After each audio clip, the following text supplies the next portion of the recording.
We're moving on along now, and we're going to hit another topic that I hope will be fun and interesting for you. And that is a book that I recently purchased by Teddy Daniels. I gave the first half of this talk last time, but it's how to turn your home into an impenetrable fortress. So that may be a little bit of a strong statement, but nonetheless, it's a general idea. And this is a little clip from our YouTube channel. Marcy has been putting a lot of our videos onto YouTube, and we'll be expanding that. And you can, if you did not hear that talk, you can go onto YouTube, and it's just called Level One Securing Your Home. Very simple things to do to make your home more secure, very And secure. our channel is CPG Int. If you type that in there, you'll get all the videos that we've loaded up so far. Right. And Marcy is being diligent about it, and we have a bunch of other things that we'll be loading up as well. Uh, Today we ended up shooting uh, over an hour, I guess, on the subject of uh, chickens in your backyard, how to start, and how to grow them, and how to have a good time with these chickens, and uh, let that be part of your homeschool for the kids, all this stuff. But Absolutely. well, This was just a guy who had chickens in his backyard and said he'd be willing to talk at our event that we had at this local farm for kids, animal petting and planting seeds and taking him home. We said, oh, he'd probably talk for like 10 to 10:30, you know. And he got done with what he wanted to say at about quarter to 11. And then it was just question after question. There was so much interest. The number of people who want to put chickens in their backyard just blew me away. They were there 12:15. He was still answering questions. Hot topic. Hot topic. all right, just to hit what we covered last month real rapidly, the first step is evaluating your own home's current vulnerabilities. And this is whether you live in a condo or a big house or whatever it is. You walk about, take a look, you look, don't listen kind of thing. You check the deadbolts and hinges. And as I say, I went into more detail about it. You can look that on the last video. Windows are important. Your view from the street, that's really important. Outdoor hiding holes for somebody that has criminal intent or whatever, where they can hide on your property where they can't be seen by you or other passersby and so forth. That's not necessarily a great idea to have that kind of thing. And then light it up, just being able to put some lights around. The second set of things we talked about were the basic principles of home defense. The first being deterrence. You just want to basically deter the interest. The statistics show that 44% of the home invasions or burglaries that occur uh, in the U.S. are on impulse. Only about 12% of them are premeditated. But most of them, you kind of go by, the criminal goes by and says, oh, I think I could knock that place off. So you want to not have them have that realization in front of your place. You know what I mean? Uh, and then layers of defense. Each time you have an additional layer of defense, it is time for somebody to rethink their idea of going after you or your what you've got, your home. Observation, communication, force, whether it be a baseball bat or something a little bit more vigorous, and recovery. If something happens to your house, you need to be able to bang, put it back so that it looks like uh, you're not half victimized and just sitting duck for the next criminals that come through. And I'm talking more about criminals at the moment because that's the more real situation. However, in a disaster situation, all these things would pay off in spades. And then the last topic that we had started last time was fortifying your home. I talked quite a bit about reinforcing doors and windows. And as I say, you can get that information on YouTube. Now, I wanted to continue on the fortifying your home because there's quite a bit more to go on that, and some very fascinating data, actually. One of the features of that, key one, is creating a secure perimeter. So the perimeter outside border of your property is your first line of defense. And if it's well secured, if it's an effective deterrent, that can buy you critical time in case of an intrusion. It can also just basically make it much more of a problem for a criminal or somebody that's looking for an easy something to intrude. And in some of the ways to do that, one of them is, of course, fencing. If you look around the property, like in Clearwater, there are regulations that if you have a fence, it can only around your front yard or something like that, it can only be 4 feet tall. Well, this is not a very intimidating thing, but it's something that you have to figure out. But if you already have a fence, that's great. If you don't, it may be worth considering the investment in a fence. Here's another angle, however. That is that if fencing isn't feasible, consider using natural barriers like roses as an example, hawthorns, and maybe blueberries and things like that can discourage would-be invaders from trying to breach your perimeters. You can even put that under your windows or something like that so that somebody has in mind maybe they'll climb through your window. They get poked a few times by the roses, and you go, I don't think it's worth it. So another thing is surveillance. Now, when I mention surveillance, or I do a search on it, what do you think comes up almost exclusively? Well, it's all these electronic gizmos. And as has been mentioned, it is possible in some of the scenarios or disasters that electronic stuff is not going to work anymore. Plus, it can be relatively expensive. Now, if you've got it, great, we've got it. That's wonderful. But mirrors, even simple ones from the dollar store, and Suzanne can tell you all the best dollar stores in the area.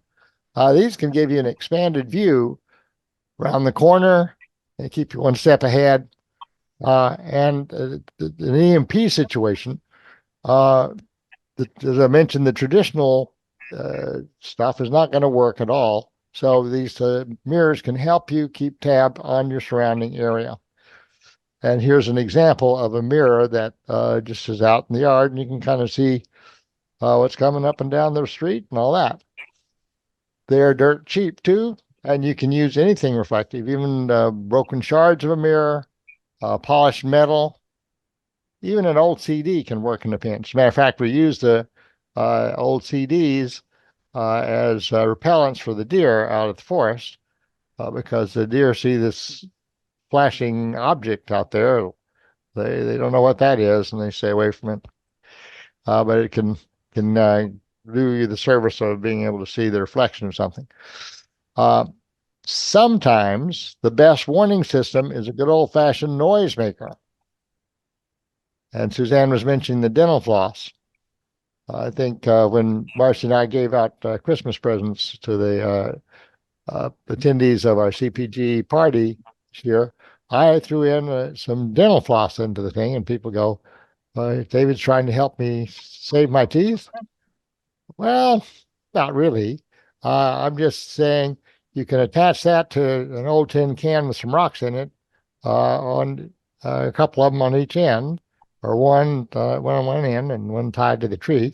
And if somebody is walking through your yard and trips that line, then you hear this clunk, clunk, clunk, and rattle of an old tin can with a bunch of rocks in it, and you get alerted and they get alerted to the fact that, hey, this is no longer, the jig is up. This is no longer a surprise attack. And so if you have some other things in place, then that could be all that's needed. It's rudimentary for sure, but it is very effective. Now, here's an idea about fortifying your home and creating a secure perimeter. You can use natural watch points like trees or hills or other high points to keep an eye on your neighborhood. Now, that's harder in Clearwater. We're on one of the highest points in the city of Clearwater, and we're 63 feet above sea level. But there is something even in Clearwater that would work, and that is, climb up an old oak tree and be able to see what's going on from up there. Another thing is obstacles and deterrence. You can have layers of obstacles on your property. This could be things like gravel paths. Now, here's an example of somebody that has put a gravel path out there in their front yard. Well, it may not be as city-like as a sidewalk, but it's going to go crunch, crunch, crunch when somebody walks on that. And also, that'll give you a little alert to an intruder's presence. And you can also have, as I mentioned, strategically placed tripwires with cans or bells attached to that. Another thing is, these not only give you warning, but they slow down anybody trying to get close. Dogs are an excellent early warning system. They've got better hearing than we do. And they'll raise hell if they sense that something is amiss. Plus, of course, a well-trained, loyal hound will do a lot to damage an intruder who's going to think twice before getting near you and your family. Another thing is warning signs. Now, we have put up a little beware of dog sign on our side gate where somebody would come in and go back into the backyard, shed, the garden, all that kind of stuff. And it says, beware of dog. And so whenever a serviceman comes to run the cable for the Wi-Fi or something, or internet, says, okay, well, the dog's on vacation. He's not there. Well, we don't even have a dog, but we do have a sign. It's much cheaper to feed the sign than it is the dog. That's the private property, where a dog. Phil, what kind of sign do you like to have on your thing? Nothing in here is worth your life or something like that, with a picture of a bullet or something on it. Anyway, you just want to communicate that maybe this place is not the easiest target because, as I say, it's mostly not premeditated. It's mostly a crime of opportunity. And so we would just make it unopportune. So it's just about making the property uninviting to intruders. And by implementing these measures, you just are communicating, hey, you're in for a tough time if you pick this place. And that will often be all you know. Remember, our goal here is not to hurt anybody.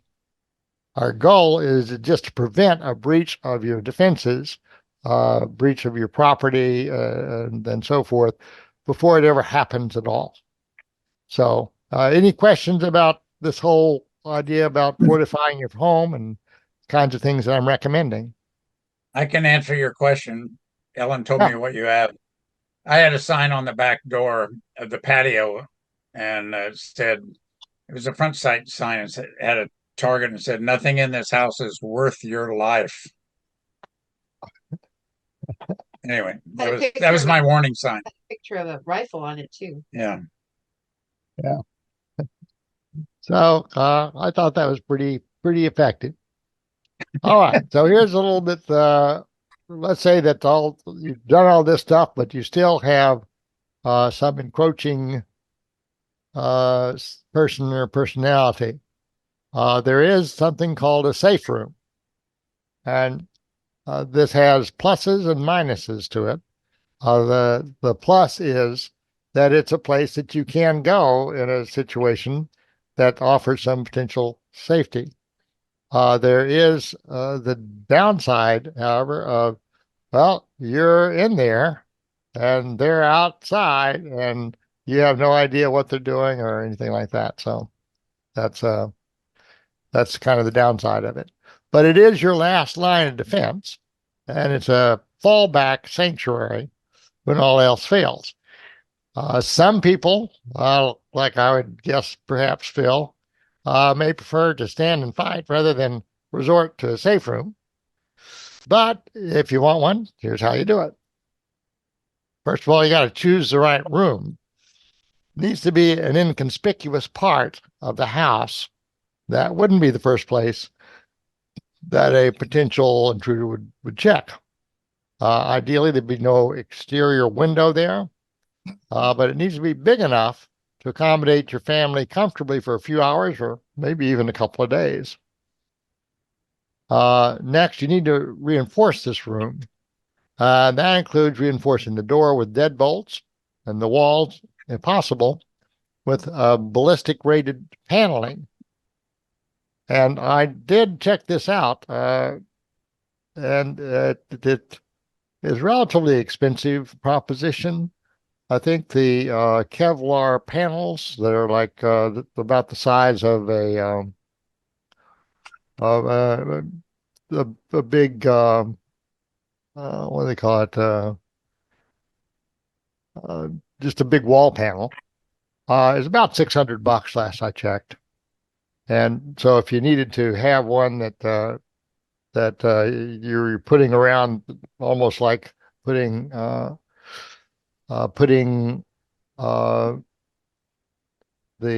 wall up again, just a new wall on the inside of your old wall, it can be fairly pricey. So if that out of your budget, at least opt for a solid wood door or metal doors instead of hollow core doors. Why would you do that? Because if you've got some pretty vigorous children, you may have children that'll run through at least half of one of the flimsy hollow core doors, or somebody put their fist through it pretty easy and all that stuff. These things are mainly cosmetic and not really too good for protection. Communication and surveillance without electricity. Our usual ways of surveillance might be not working anymore. So one of the things you can do, of course, is go ahead and set up a little receiver if you've got video cameras and so forth around as a part of a current system. Well, that actually that's about 300% improvement in your odds of somebody attacking your house if you've got like an ADP sign out front or something in video camera, even a fake video camera. You'll end up with a lot less problems. But you can run the recorder into your safe room, so you can be watching on a monitor and see what it is that what's going on out there. However, that may not work, and so if there's an EMP or something like that, somebody turns the power off to your house. Well, you can use a little periscope or a little peephole or something like that. And these kinds of things can work. You can also set up signals with trusted neighbors or something like that. And little knocks or coded messages or something. As I mentioned, the peephole, periscope, door, all that kind of stuff can show you what's going on outside without yourself getting in harm's way there. So safe rooms, the last line of defense here, the essential supplies, you're going to want to have a bunch of stuff with you in a safe room. One of them, of course, is water, and for at least a couple of 3 days. A hurricane, this is where you'd also go for a hurricane in Clearwater or for an earthquake in LA. So you want water, non-perishable food, first aid supplies, flashlights, extra clothing. Don't forget about sanitation needs as well. A simple bucket, like a 5-gallon bucket, and some trash bags can serve as a makeshift toilet. You can actually do a little shopping on Amazon and come up with a little toilet seat that'll fit on a 5-gallon bucket to make your stay a little more comfortable. You can spend a little bit more and get one of these collapsible buckets that collapses down about like that. But then you pull it up and it's like a 5-gallon bucket size, and just put your trash bag inside for a toilet. It's much more comfortable and stores in a smaller place. So Phil, that might be your place for your condo there, buddy. Weapons. Your safe room should contain defensive weapons, whether it's a firearm or a sturdy baseball bat. It's crucial to have some means of defending yourself if an intruder manages to breach your safe room. And then next, we go into the defense plan. You'll need to decide how you're going to react if and when your defenses are breached.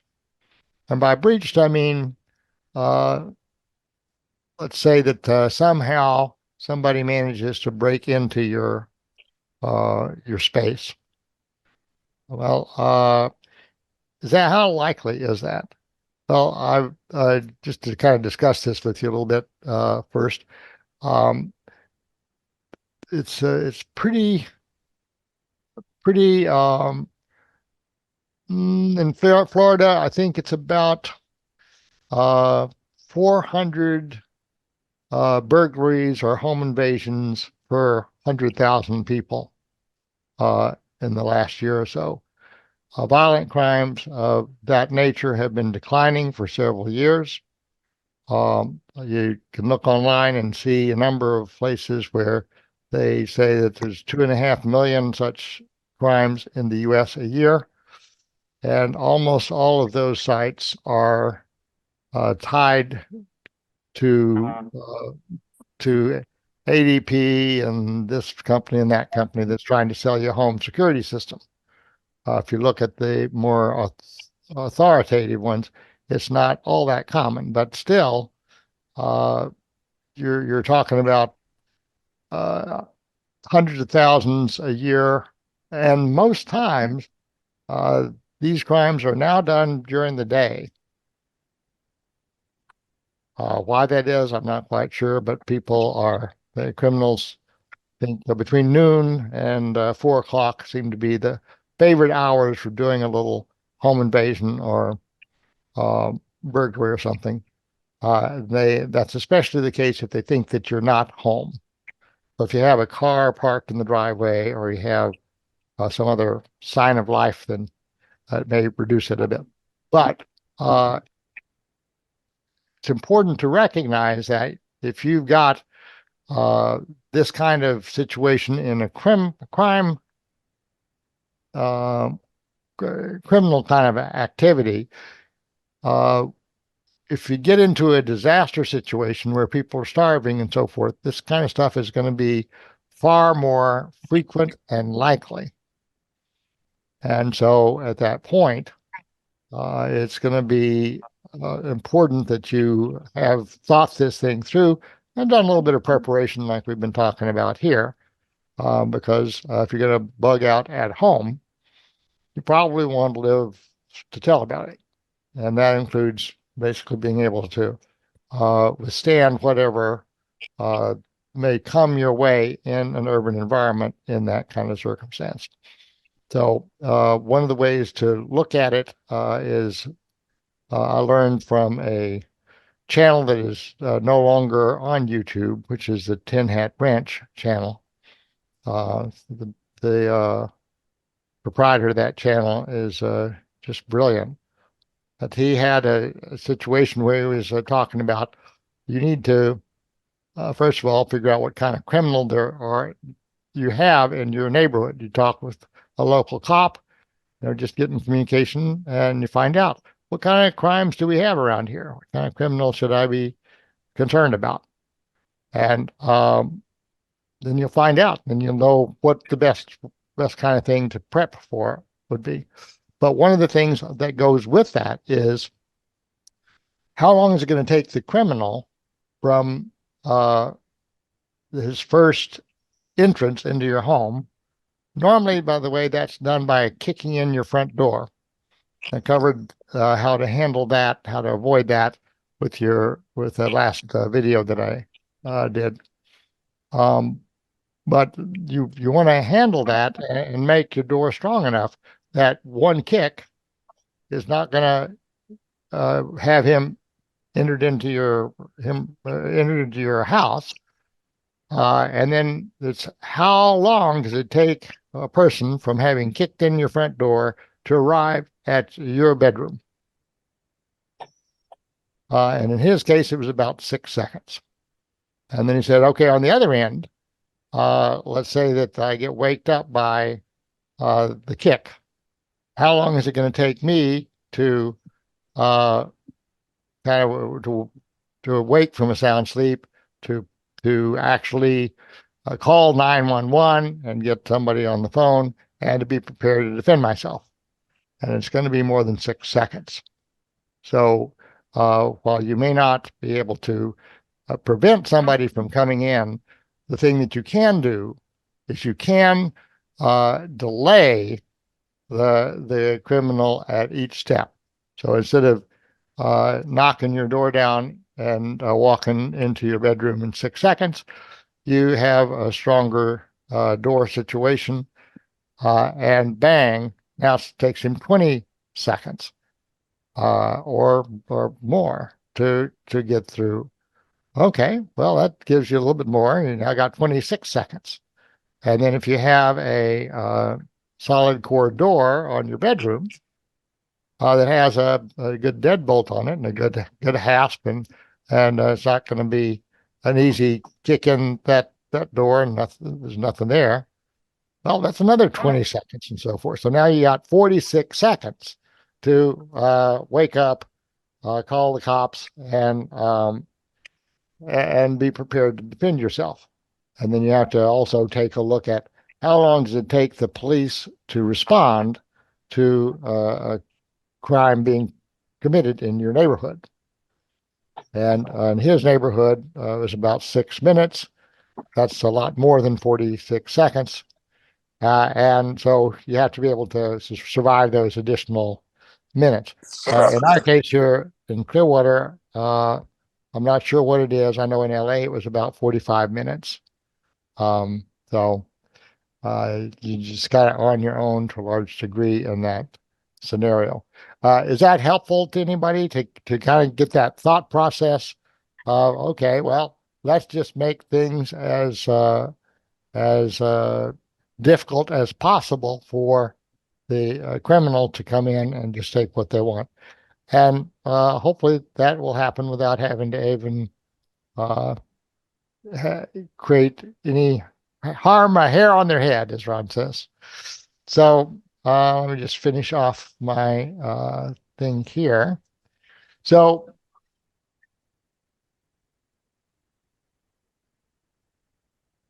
your defense plan, you need to decide how you're going to react when your defenses are breached. And that is just something you have to work out. Who does what? In our case, we got Marcy and me. Where do you fall back to? Well, we got to have a safe room of some kind. What action triggers a retreat to the safe room? Okay, and decide on the primary and secondary roles for each member of the group. Who's manning the barricades, providing the first aid, cooking, helping neighbors, handling communication and coordination, or any of another dozen hats that we may all be called upon to wear in a disaster situation. So that's one of the things we have to work out. Now, additionally, it's important to create safe escape routes. And so, in the case of an attack, one of the things that I would look to do is to have obvious, quote unquote, retreat actions that would lead lead the criminal to incorrect conclusions about where I am or what I might be doing, or have I really jumped through the bedroom window, and all these different things. And so you have to have that safe escape routes and make sure everybody knows them well, have a rating system of some kind for the severity of the breach, so you know when it is time to go to the safe room, when it's time to dive through the window and head for the beach. And will you need to abandon your shelter totally, or is it just a temporary breach? And in a situation that is like a grid down situation, where it appears to be a lengthy probability, then you may have to abandon your shelter totally. If it's just a temporary breach, criminals or something where somebody's taken advantage of a short-term thing, okay, well, we can handle that. And then what will you do and where will you escape to if this is the case? So that's all part of the planning, defense plan that you want to go. You'll need alternatives too, because you don't know where that threat might pop up. Now, how do you design these drills? Well, you design them so that you can practice your defensive plan. The key here is to simulate real world scenarios as closely as possible.